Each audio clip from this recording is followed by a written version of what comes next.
به اجمعین اما بعد، گمراہ لوگوں سے متعلق باتیں چل رہی تھیں اور اس کی بڑی وجہ گمراہی کی یہ ہم نے سنی کہ انسان کی جہالت سب سے بڑی گمراہی کی وجہ ہے، جیسا کہ کچھ باتیں اس سلسلے میں آ چکی ہیں۔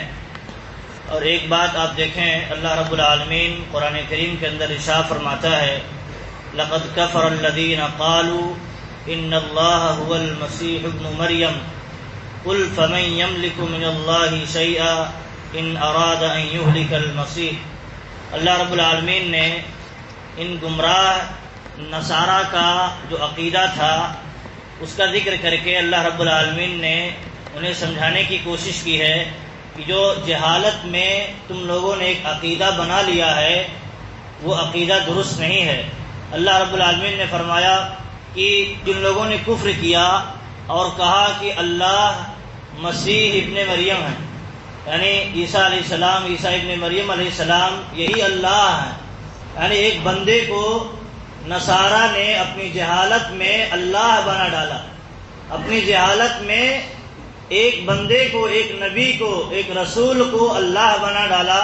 اللہ رب العالمین اس کا تذکرہ کرتے ہوئے فرماتا ہے کہ قل فمن یملک، اے نبی آپ کہہ دیجئے کہ کون مالک ہوگا، ان کا کون مالک ہوگا، یا عیسیٰ علیہ السلام کا کون مالک ہوگا کہ جب اللہ رب العالمین عیسیٰ علیہ السلام کو ہلاک کرنا چاہے گا تو کون بچا پائے گا، کون مالک ہوگا، بچانے والا ہوگا۔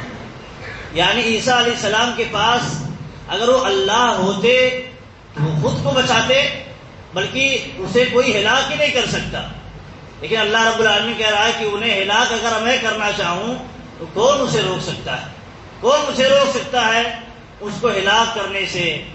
عیسیٰ علیہ السلام یعنی وہ اللہ نہیں ہے، اللہ رب العالمین یہ سمجھانا چاہتا ہے۔ آپ دیکھیں یہ عقیدہ، اس طرح کا عقیدہ کیسے پھیل جاتا ہے۔ ایک بندہ ہے، ایک انسان ہے، ایک مطلب اللہ کی مخلوق ہے، اس کو اللہ بنا ڈالا نصارہ نے اپنی بدعقیدگی اور جہالت میں کوئی ایک بات کوئی کسی کی طرف سے عام ہو جاتی ہے، وہ سماج میں پھیل جاتی ہے، اور وہی سماج کا جب اس کے پاس علم نہیں آتا ہے یا کوئی جانکاری نہیں ہوتی ہے تو وہی سماج کا عقیدہ بن جاتا ہے۔ کوئی کسی نے یہ بات کہی ہوگی، اس وقت کسی نے بات کہی ہوگی کہ عیسیٰ علیہ السلام اللہ ہے، بغیر باپ کے پیدا ہوئے تھے، یہ معجزہ تھا۔ اور اسی طرح اللہ رب العالمین نے انہیں آسمان میں اٹھا لیا، جب لوگوں نے قتل کرنے کا ارادہ کیا انہیں تو قتل تو نہیں کر سکے، اللہ رب العالمین نے انہیں بچا کر کے آسمان میں اٹھا لیا۔ تو اس طرح کی جب حالات ان لوگوں نے دیکھا، اس طرح کے حادثے دیکھے تو یہ سمجھ لیا کہ بس اس طرح کا پاور اور شکتی کسی کے پاس ہو سکتی ہے تو اللہ ہی ہے۔ تو اس طرح کا نظریہ ایک طرح سے عام ہوا اور ایک عقیدہ ان کا بن گیا۔ تو اللہ رب العالمین نے دیکھیے اس کا رد فرمایا کہ اگر اس طرح کا عقیدہ بنا ہے تو اگر اللہ رب العالمین انہیں ہلاک کرنا چاہے تو کون روک سکتا ہے؟ کوئی نہیں روک سکتا ہے اللہ رب العالمین اگر کسی کو ہلاک کرنا چاہے۔ تو آپ دیکھیں اس میں ایک بات یہ ہے کہ جہالت میں انسان کسی غیر اللہ کو اللہ بنا ڈالتا ہے۔ آج دیکھیے ہمارے ہم جس سماج میں رہتے ہیں ہندوؤں کی کثرت ہے، ہر کنکر ان کے ہاں شنکر بنا ہوا ہے، جو بھی انہیں فائدہ دے دے یا کسی چیز کے اندر تھوڑا سا عجیب چیز نظر آ جائے جو وہ نہیں کر سکتا ہے تو اسے لگتا ہے یہی اللہ ہے، یہی بھگوان۔ تو یہ دیکھیے عقیدہ کہاں سے ہوتا ہے؟ جہالت میں یہ ساری چیزیں پیدا ہو جاتی ہیں۔ اور پھر جب جہالت، سماج بھی جاہل ہوتا ہے، لوگوں کے ہاں علم نہیں ہوتا ہے، سمجھانے والے نہیں ہوتے ہیں، تو عقیدہ لوگوں میں بھی عام ہو جاتا ہے۔ تو ایسے ہی آپ دیکھیں بزرگوں کے متعلق، ائمہ کے متعلق، اولیاء اللہ کے متعلق جو عقیدہ، خراب عقیدہ ہمارے سماج میں پھیل گیا ہے تو کس وجہ سے پھیلا ہے؟ جہالت کے نتیجے میں پھیلا ہے۔ ورنہ آپ دیکھیں علم یہ ہے کہ آپ کسی کی بھی بات کو، چاہے ائمہ ہو، اولیاء اللہ ہو، کوئی بھی ہو، کسی کی بھی بات کو اللہ اور اس کے رسول کے مقابلے میں لیا نہیں جا سکتا ہے۔ لیکن آج دیکھیے ائمہ کی باتوں کو لے لیا جاتا ہے، اللہ اور اس کے رسول کی بات کو چھوڑ دیا جاتا ہے۔ کیوں ایسا ہوا؟ یہ عقیدہ بن گیا سماج کا، دل و دماغ میں رچ بس گیا۔ کیوں ایسا؟ اس لیے ہوا کیونکہ جہالت میں لوگوں نے ایسا عقیدہ بنا لیا. اور عقیدہ یہ ہوتا ہے نا جو دل و دماغ میں رچا بسا رہے. عقیدہ وہی ہوتا ہے اس کے اندر کوئی چیز آنے نہیں دے, وہی عقیدہ ہے. جیسے ہم کہتے ہیں اللہ ہمارا رب ہے, ہم بیٹھا نہیں ہے یہ عقیدہ, تو اب کوئی دوسری بات آئے گی, فلاں جو دنیا کے اندر جو پوچھتے ہیں لوگ وہ بھی رب ہے, وہ اندر نہیں رہے گا. کیوں نہیں رہے گا؟ کیونکہ عقیدہ بنا ہوا ہے اللہ کے علاوہ کوئی رب نہیں ہے, کوئی پالنہار نہیں ہے, کوئی رزاق نہیں ہے, کوئی خالق نہیں ہے. اندر نہیں اسکیپ کرے گا. تو ایسے ہی کچھ کسی کا عقیدہ ایسا بن جائے کہ ائمہ کی باتیں مقدم ہیں, سب سے مقدم ہے, اللہ اور اس کے رسول کی باتوں سے بھی مقدم ہے, تو نعوذ باللہ یہ عقیدہ بیٹھ جائے گا. تو اگر اللہ اور اس کے رسول کی بات کوئی ان کے دلوں میں ڈالے گا بھی ایکسیپٹ نہیں کرے گا. عقیدہ بن گیا ہے, اور عقیدہ یہ بن گیا ہے کہ یہی صحیح ہے, اور وہ یہی نہیں جانتے کہ جو جس ہم جہالت میں ہیں وہ جہالت ہے, اس کا علاج کرنا چاہیے. اسی لیے آپ دیکھیں اللہ رب العالمین نے ایک بہت معیار دیا ہے. اللہ رب العالمین نے فرمایا اے نبی آپ دیکھو فَإِن لَّمْ يَسْتَجِيبُوا لَكَ فَاعْلَمْ أَنَّمَا يَتَّبِعُونَ أَهْوَاءَهُمْ وَمَنْ أَضَلُّ مِمَّنِ اتَّبَعَ هَوَاهُ بِغَيْرِ هُدًى مِّنَ اللَّهِ إِنَّ اللَّهَ لَا يَهْدِي الْقَوْمَ الظَّالِمِينَ. اللہ رب العالمین اللہ کے نبی صلی اللہ علیہ وسلم سے فرماتا ہے, اور یہ سب کے لیے ہے ایک معیار پہچاننے کے لیے, ہر کوئی اپنے اندر جھانک کر کے دیکھے کہ ہم دیکھیے حق پر ہیں یا حق پر نہیں ہیں, علم پر ہیں یا علم پر نہیں ہے, جہالت پر ہیں. علم وہی ہے جو اللہ اور اس کے رسول کی طرف سے آئے, صحابہ کرام نے باتیں کہی ہوں اللہ اور اس کے رسول کے فرمان کی روشنی میں, وہی علم ہے. اس کے علاوہ جتنی بھی چیزیں ہیں وہ علم نہیں ہے. اللہ رب العالمین نے فرمایا کہ اے نبی آپ دیکھو کہ اگر لوگ آپ کی بات ایکسیپٹ کرتے ہیں, مانتے ہیں, سنتے ہیں تو ٹھیک ہے, یہ مومن ہیں, یہ علم والے ہیں. لیکن اگر یہ نہیں سنتے ہیں, نہیں مانتے ہیں آپ کی بات کو, تو آپ سمجھ لو وہ اپنے خواہشات کی پیروی کر رہے ہیں, علم کی نہیں پیروی کر رہے ہیں, علم کی نہیں پیروی کر رہے ہیں, اپنے خواہشات کی پیروی کر رہے ہیں وہ لوگ. اور اللہ رب العالمین نے فرمایا پھر کہ ومن اضل, اس آدمی سے بڑا گمراہ کون ہو سکتا ہے. دیکھیے اللہ رب العالمین نے ولا الضالین میں جو کہا یہ گمراہ ہے, اور گمراہوں کے راستے پہ اللہ نہیں چلانا, تو گمراہی کی ایک وجہ یہی ہے کہ جہالت میں انسان اپنے خواہشات کی پیروی کرتا ہے, پھر انسان گمراہ ہو جاتا ہے. اللہ رب العالمین نے کیا کہا کہ اس شخص سے بڑا گمراہ کون ہو سکتا ہے جو اپنے نفس کی سنتا ہے, اپنے خواہشات کی پیروی کرتا ہے, اللہ رب العالمین کی ہدایت کے بغیر, اللہ رب العالمین کی طرف سے جو علم آیا ہے اسے اپنائے بغیر, اسے جانے بغیر اپنے خواہشات کی پیروی کرتا ہے, تو اس شخص سے بڑا گمراہ کون ہو سکتا ہے. اور پھر اللہ رب العالمین نے کہا کہ دیکھیے اگر آدمی اسی میں پڑا رہے تو اللہ رب العالمین ایسے ظالموں کو ہدایت نہیں دے گا. وہ نکلنا نہ چاہے, ہدایت کی طرف آنا نہ چاہے, علم کی طرف آنا نہ چاہے, تو اللہ رب العالمین ایسے ظالموں کو ہدایت نہیں دیتا ہے, کیونکہ وہ خود نے ہدایت چاہتا ہے, اور جو ہدایت نہیں چاہے اللہ رب العالمین اسے ہدایت نہیں دیتا ہے.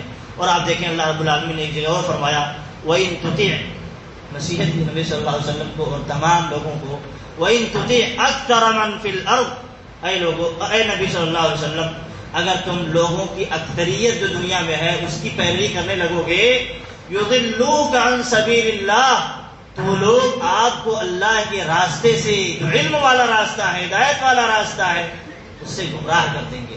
گمراہ کر دیں گے کون؟ لوگوں کی اکثریت جو اپنے خواہشات پر چلتی ہے وہ آپ کو گمراہ کر دے گی. پھر فرمایا کیوں ایسا ہے, کیوں گمراہ کر دیں گی؟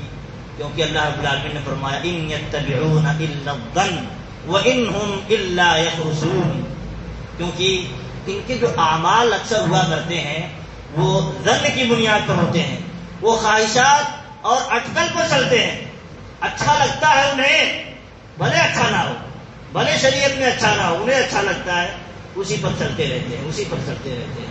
اسی طرح آپ دیکھیں کہ اللہ رب العالمین نے فرمایا وما يتبع اکثرهم الا ظنا, لوگوں کا معاملہ یہ ہے, لوگوں کی اکثریت کا معاملہ یہ ہے کہ وہ جو سوچتے ہیں ظن, گمان, وہم و گمان پر چلتے ہیں. اکثریت لوگوں کی وہم و گمان پر چلتی ہے, ہمیں اچھا لگتا ہے, لوگوں کو اچھا لگتا ہے, ہمیں ہمارے خیال سے, ہمارے معاشرے کے حساب سے, لوگوں کے حساب سے اچھا لگتا ہے, تو اسی اعتبار سے وہ چلتے ہیں. تو اللہ رب العالمین نے کہا کہ دیکھیے آپ کو یہ ظن, یہ گمان یہ وہم کہ اچھا ہے یہ آپ کو فائدہ نہیں دے گا. ان الظن لا یغنی من الحق شیئا، حق سے یہ گمان جو ہے بے نیاز نہیں کر سکتا ہے، آپ کو بے نیاز نہیں کر سکتا ہے.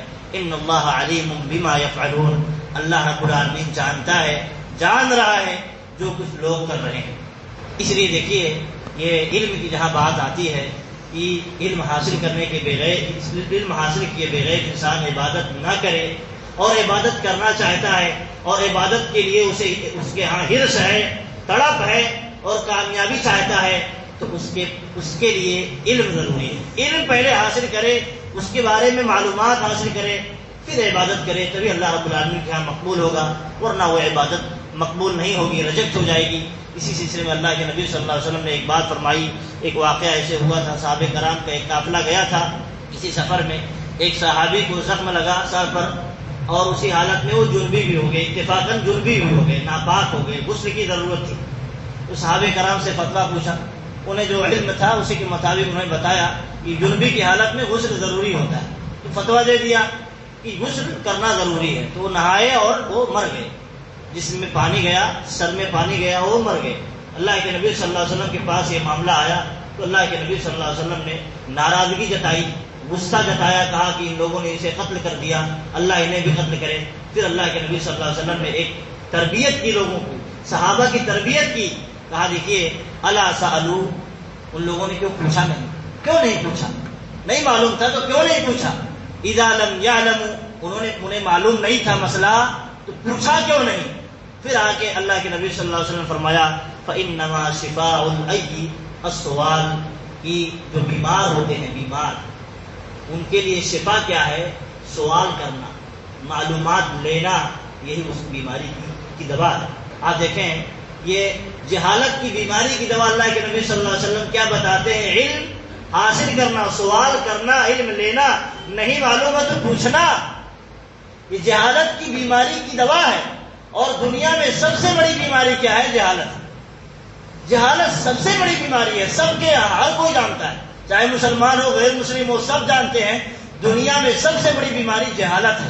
لیکن کیا ہے، یہ بیماری کسی کو نظر نہیں آتی ہے، اسی لیے اس کی طرف کوئی دھیان نہیں دیتا ہے. علاج کرنے کا، اس کی اصلاح کرنے کا کوئی دھیان نہیں دیتا ہے. ورنہ آپ دیکھیں دنیا کی بیماری کوئی ہو جائے، کہیں زخم لگ جائے، کوئی بخار ہو جائے، کوئی اور بیماری ہو جائے، بھاگتا ہے ڈاکٹروں کے پاس اور پوچھنے میں شرماتا بھی نہیں. ڈاکٹروں سے مشورہ لینے میں، ڈاکٹروں سے دوا لینے میں، ڈاکٹروں سے علاج کرنے میں شرماتا نہیں ہے. اور یہی جب دین کا مسئلہ ہوتا ہے، آپ دیکھیے کتنا سماج کہیں الٹ دیا گیا ہے، معیار الٹ دیا گیا ہے، اور دل و دماغ پر دنیا داری کتنی چھا گئی ہے کہ دنیا داری کے مسئلے میں ہم شرماتے نہیں ہیں، ہر ایک سے پوچھتے ہیں. جہاں دین کا مسئلہ ہوتا ہے وہاں شرماتے ہیں. ارے بھائی ہم پوچھیں کیسے؟ یہی چیز ہے، شیطان ہمارے دل و دماغ پر کیسے ان چیزوں کو ڈال دیا ہے اور حاوی کر دیا ہے. ڈاکٹر اگر مشورہ دے کہ آپ کا آپریشن کرنا پڑے گا، آپریشن کرا لے گا. لیکن کوئی عالم اگر کسی مسئلے میں ذرا کتاب و سنت کی بنیاد پر سختی برتے تو آپ دیکھیے اس کا معاملہ کیسا ہوگا. اگر آپ دنیا کے معاملے میں کہیں غلطی کر رہے ہوں، کوئی مشورہ دے، آپ ایکشن کر لیتے ہیں اور اس کا شکریہ ادا کرتے ہیں. وہیں جب دین کا مسئلہ ہوتا ہے، کوئی نماز پڑھ رہا ہے، کوئی کرسی پر نماز پڑھتا ہے، کھڑا ہو سکتا ہے، کھڑا ہونے کی طاقت ہے، کرسی پر نماز پڑھتا ہے، یا کوئی اور غلطیاں کرتا ہے نماز کی حالت میں، ٹوکتا ہے، نصیحت کرتا ہے، تو آپ دیکھیے بھڑکتا کیسا ہے انسان، بھڑکتا کیسا ہے. اس کا شکریہ ادا کرنے کے بجائے، جزاک اللہ خیر کہنے کے بجائے بھڑکتا ہے. کیوں ایسا ہے؟ کیونکہ سماج پر یہ چیزیں، دنیا داری اتنی غالب کر دی گئی ہے کہ دین کی کوئی وقت اور قیمت نہیں معلوم ہوتی ہے. حالانکہ سلف صالحین کہتے تھے دوست ہمارا وہ ہے، خیر خواہ وہ ہمارا ہے. خیر خواہ وہ نہیں ہے کہ آپ غلطیاں کرتے رہیں، آپ کے ساتھ کی حضوری کرتا رہے، آپ کو نصیحت نہ کرے. وہ تو بدخواہ ہے، بدخواہ ہے. خیر خواہ وہ ہے آپ سے اگر دین کے مسئلے میں کوئی غلطی ہو جائے تو آپ کو نصیحت کرے، آپ کو ٹوکے، آپ کو بتائے.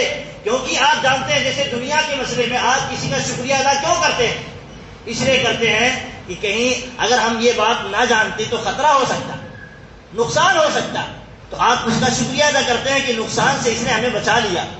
تو آپ جو جہالت میں کوئی عمل کرتے ہیں جو آپ کا نقصان ہونے والا ہے، تو اگر آپ کو کوئی نصیحت کرتا ہے، تو آپ اس کا شکریہ کیوں نہیں ادا کرتے ہیں؟ کیا وہ شکریہ کا مستحق نہیں ہے؟ سماج میں اس طرح کی چیزوں کو عام کرنے کی ضرورت ہے کہ ایک معاشرہ بنے ایسا کہ غلطیوں پر نصیحت کی جائے تو ایکسپٹ کریں اور اس کا شکریہ ادا کریں، ورنہ معاشرہ تباہ ہو جائے گا. سب کے سب جاہل اور جہالت میں لوگ زندگی گزاریں گے. کوئی کسی سے نہ پوچھے گا، نہ پوچھنے کی کوشش کرے، اور کوئی بتائے گا بھی تو بھڑکے گا. ایسا لگے گا ہمیں دشمن سمجھ رہا ہے. ایسا معاشرہ بنا دیا گیا ہے. نصیحت کی جاتی ہے، آپ دیکھیے ایسا سمجھتا ہے ایک بھائی، ایک اپنا مسلمان، ایک اپنا اہل حدیث، اگر اسے نصیحت کی جائے اس کی غلطی پر تو ایسا لگتا ہے ہمیں دشمن سمجھ رہا ہے، اس لیے ہمیں بول رہا ہے، ہمیں ٹوک رہا ہے. وہیں اسی آدمی کے متعلق اگر کوئی دنیاوی مسئلہ ہو، کہیں نقصان کا کام کر رہا ہو، نصیحت کی جائے، ٹوکی جائے، آپ دیکھیں وہی شکریہ ادا کرے گا. دنیاوی مسئلے اس طرح کی سماج میں سوچ عام ہو گئی ہے. اس لیے ضرورت ہے اس کو اصلاح کرنے کی. اور یہ اصلاح کب ہوگی؟ بار بار ذکر کرنے سے، بار بار اس کو بیان کرنے سے کوئی چیزیں حاوی کب ہوتی ہیں. آپ دیکھیں کوئی بیمار ہو گیا ہے، ڈاکٹر کے پاس کیوں نہیں جاتے؟ ہر کوئی کہے گا، ہر کوئی کہتا ہے، لیکن کوئی بیمار ہو جائے، دین کے مسئلے میں بیمار ہو جائے، کوئی کہتا ہے؟ اور کہنے والا ڈرتا ہے کہ سامنے والا ہمیں دشمن نہ بنا لے. تو کہنے سے، بار بار اس طرح کے معاملات پیش کرنے سے، اپنی باتیں رکھنے سے ایک معاشرہ وجود میں آئے گا. اللہ رب العالمین سے دعا کی جو کہ ہم سنتے ہیں اس کے مطابق ہمیں عمل کرنے کی توفیق دے. آمین. وآخر دعوانا الحمدللہ.